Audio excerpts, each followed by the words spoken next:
+2 കുട്ടികളോടാണ്.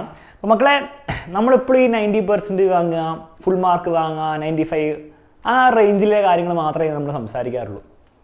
ഒരിക്കലും നമ്മളങ്ങനെ പാസ്സാവണം പരീക്ഷ, അല്ല അറ്റ്ലീസ്റ്റ് 70% 80% മാർക്ക് കിട്ടണം എന്നുള്ള കാര്യങ്ങൾ നമ്മൾ വീഡിയോയിലോ ലൈവിലൊന്നും സംസാരിക്കാറില്ല. പക്ഷെ സംസാരിക്കേണ്ട ഒരു ആവശ്യമുണ്ട്. ഇതിന് കാരണം ഞാൻ നമ്മുടെ +2 ബാച്ചിൻ്റെ ഓറിയൻറ്റേഷൻ പറഞ്ഞുള്ള കാര്യമാണ്. അതായത് നിങ്ങൾക്കറിയായിരിക്കും, അറിയില്ലേ നിങ്ങൾ അറിയണം, കഴിഞ്ഞ വർഷം +2-ൽ 78.69% കുട്ടികൾ പാസ്സായി. അത് ആക്ച്വലി ഭയങ്കര സന്തോഷകരമായിട്ടുള്ള വാർത്തയാണോ? അല്ല. അതിൻ്റെ അർത്ഥം എന്താണ്? അതിൻ്റെ അർത്ഥം 21%-ലധികം കുട്ടികൾ തോറ്റു എന്നല്ലേ, ഫെയിൽ ചെയ്തു എന്നല്ലേ, അവർക്ക് പരീക്ഷ പാസ്സാവാൻ പറ്റിയില്ല എന്നല്ലേ. അത് ചെറിയൊരു നമ്പറാണോ? അല്ല, 20%. നിങ്ങൾ ആലോചിച്ച് നോക്ക്, നിങ്ങളുടെ ക്ലാസ്സിൽ ഒരു 50 കുട്ടികളുണ്ടെങ്കിൽ 10 കുട്ടികൾ തോറ്റു.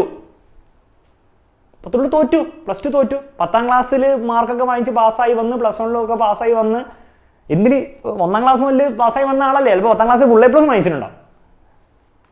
10 കുട്ടികൾ തോറ്റു. എല്ലാ സ്കൂളിലും 10 കുട്ടികൾ ഇങ്ങനെ തോക്കുന്നു, 50 കുട്ടികളുള്ള സ്കൂളിൽ. എങ്ങനെ ഉണ്ടാവും? ആ 10 കുട്ടികളിൽ ഒരു കുട്ടി നിങ്ങളാണല്ലോ. ആലോചിച്ചു, നിങ്ങളുടെ 50 പേരുള്ള ക്ലാസ്സിലോട്ട് 10-ൽ പെടാൻ ഒരിക്കലും പെടാൻ പറ്റില്ലാത്ത കുട്ടിയാണോ നിങ്ങൾ? ഇല്ല, പറ്റും. നിങ്ങളും വേണം, ഒന്നും ഉഴപ്പിയാൽ മതി. അത്ര ബുദ്ധിമുട്ടൊന്നുമില്ല 10-ൽ പെടാൻ വേണ്ടിയിട്ട്. ഒന്നും ഉഴപ്പിയാൽ പറ്റും. സാറ് ഉഴപ്പാൻ വേണ്ടിയിട്ടാണോ പറയുന്നത്? അല്ല. പേടിപ്പിക്കാൻ വേണ്ടിയിട്ടാണോ പറയുന്നത്? അല്ല. റിയാലിറ്റി മനസ്സിലാക്കാൻ വേണ്ടിയിട്ടാണ്. ഇതാണ് റിയാലിറ്റി. 20% ചാൻസ് നിങ്ങൾ തോക്കാൻ ചാൻസ് ഉണ്ട്. അതാണ് റിയാലിറ്റി. ഇനി അത് 20% മാറ്റി 0% ആക്കാൻ പറ്റും. അതും പറ്റും. ഇനി ആദ്യം ചെയ്യേണ്ടത് എന്താണ്? നിങ്ങൾക്ക് ആ 20% ഫെയിലിയർ ചാൻസ് ഉള്ളത് 0% ആക്കണം. ആദ്യം നിങ്ങൾ ചെയ്യേണ്ടത് നിങ്ങൾ സിലബസ് കറക്റ്റ് ടൈമിൽ തീർക്കാവുന്നതാണ്. ഓണം എക്സാമിന് സിലബസ് ഓണം എക്സാമിന് മുൻപ് തീർത്തേ പറ്റുള്ളൂ. ക്രിസ്മസ് എക്സാമിന് മുമ്പ് തീർത്തേ പറ്റുള്ളൂ. പബ്ലിക് എക്സാമിന് നിങ്ങൾ ജാനുവരിക്ക് മുമ്പ് തീർത്തേ പറ്റുള്ളൂ. ജാനുവരിക്ക് മുൻപ് തീർത്തേ പറ്റുള്ളൂ. സാറിൻ്റെ ഉയരെ ബാച്ചും ഇതായിട്ട് ആക്കാൻ വേണ്ടിയിട്ടല്ലേ, ഉയരെ ബാച്ചിൻ്റെ ഇതുപോലെ നിങ്ങളാക്കാൻ വേണ്ടിയിട്ടല്ല ഞാൻ പറയുന്നത്. ഉയരെ ബാച്ച് എന്തുകൊണ്ടാണ് നമ്മൾ അങ്ങനെ തീരുമാനിച്ചിരിക്കുന്നത്? ഓരോരോ കറക്റ്റ് കാരണം ഇത് മനസ്സിലുള്ളത് കൊണ്ടാണ്. ആരും തോക്കരുത്, ആരും തോക്കുമില്ല. ഇപ്പം സിലബസ് ആദ്യം തീർക്കുക. സിലബസ് ആദ്യം കറക്റ്റ് ടൈമിൽ തീർത്തുകൊണ്ട് നിങ്ങൾ ഒരിക്കലും വിചാരിക്കരുത് ഇത് തീർത്തുകൊണ്ട് 90% കിട്ടും. ഇല്ലല്ല, ഇത് തീർത്താൽ തോക്കാനുള്ള ശതമാനം 0 മാറും. തോക്കില്ല നിങ്ങൾ. അതിൻ്റെ ഒരു അച്ചീവ്മെൻ്റ് ആണ് അല്ലേ? നിങ്ങൾ ആ അവസാനത്തെ ബോട്ടം 20-ൽ വന്നിട്ടില്ല. ഒരു അച്ചീവ്മെൻ്റ് ആണ്. സ്റ്റാറ്റിസ്റ്റിക്സ് നോക്കുമ്പോൾ വലിയ അച്ചീവ്മെൻ്റ് ആണ്. അച്ചീവ്മെൻ്റ് ആവാൻ പാടില്ല. ഞാൻ തോറ്റില്ല എന്ന് പറയുന്ന വലിയൊരു സംഭവം പാടില്ല. പക്ഷേ നമ്മുടെ നാട്ടിലെ കേരളത്തിലെ +2 കുട്ടികളുടെ റിയാലിറ്റി എന്താണെന്ന് വെച്ചാൽ അതൊരു അച്ചീവ്മെൻറ്റ് പോലെ തന്നെയാണ് നമുക്ക് കരുതേണ്ടത്. അപ്പോൾ അതിന് ഇതാണ് നിങ്ങൾ ചെയ്യേണ്ടത്. ഇത് നിങ്ങൾ ചെയ്തില്ല, നിങ്ങൾ തോക്കാൻ ചാൻസ് ഉണ്ട്. നിങ്ങൾ ഓണം എക്സാമിന് മുമ്പ് നിങ്ങൾ അതിൻ്റെ സിലബസ് തീർത്തില്ലെങ്കിൽ നിങ്ങൾ തോക്കാനുള്ള ചാൻസ് ഒരു 5% ആയിരിക്കും. നിങ്ങൾ ക്രിസ്മസ് എക്സാമിനും അത് തീർത്തില്ലെങ്കിൽ അത് മെല്ലെ 10%-ലേക്ക് വരും. അത് കഴിഞ്ഞിട്ട് നിങ്ങൾ തീർത്തില്ലെങ്കിൽ 15%, 20%. അവസാനം തോക്കുന്നത് അങ്ങനെയാണ് പലരും. അല്ലാണ്ട് അങ്ങനത്തെ ആ കുട്ടികൾ തോക്കണം എന്ന് വിചാരിച്ച് പരീക്ഷ എഴുതിയിട്ടാണോ 20% കൂടുതൽ തോക്കുന്നത്? അല്ല, അവർ ജയിക്കണം എന്ന് വിചാരിച്ചിട്ടാണ് പരീക്ഷ എഴുതുന്നത്. ഇൻഫാക്ട് പരീക്ഷയുടെ മുമ്പ് തലകുത്തിയിരുന്ന് പഠിച്ചിട്ടുണ്ടാവും.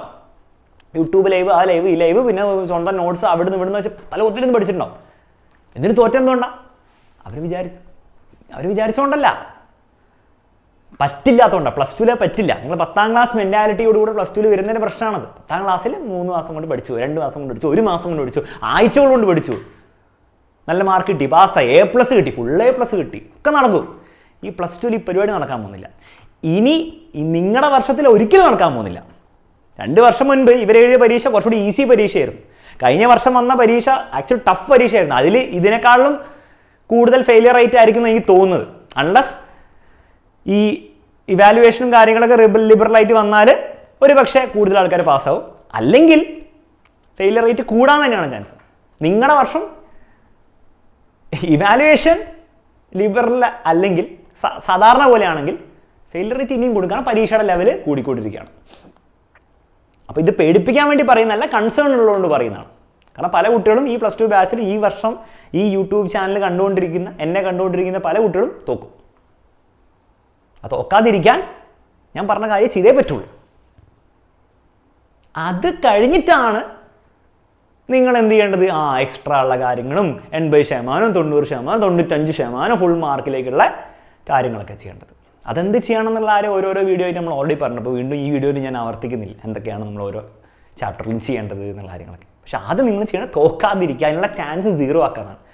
ആ ചാൻസ് 0 ആക്കാനുള്ള കാര്യം ഞാൻ ഓൾറെഡി പറഞ്ഞിട്ടുണ്ട്. അത് കൃത്യമായൊരു തലമണ്ടയിലേക്ക് കയറ്റുക, അത് ഇൻറ്റേർണലൈസ് ചെയ്യുക, അത് ഉള്ളിൽ അങ്ങോട്ട് കയറട്ടെ. ഫുൾ സിലബസ് ഞാൻ കറക്റ്റ് ടൈം തീർത്തേ പറ്റുള്ളൂ, അല്ലെ ഞാൻ തോക്കും എന്ന് മനസ്സിലുണ്ടായിക്കോട്ടെ.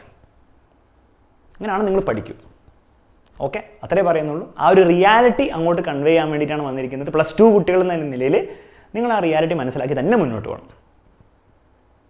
മനസ്സിലാക്കിയപ്പോൾ അതിൻ്റെ ഗുണം നിങ്ങൾക്ക് ഉണ്ടാവും. അത്രേ പറയാനുള്ളൂ. മറ്റൊരു വീട്ടിൽ വീണ്ടും കാണാം. യൂസ്ഫുൾ ആയെന്ന് വേണം കമൻറ്റ് ബോക്സിൽ കമൻറ്റ് ചെയ്യുക, ഫ്രണ്ട്സിന് ഷെയർ ചെയ്യാം.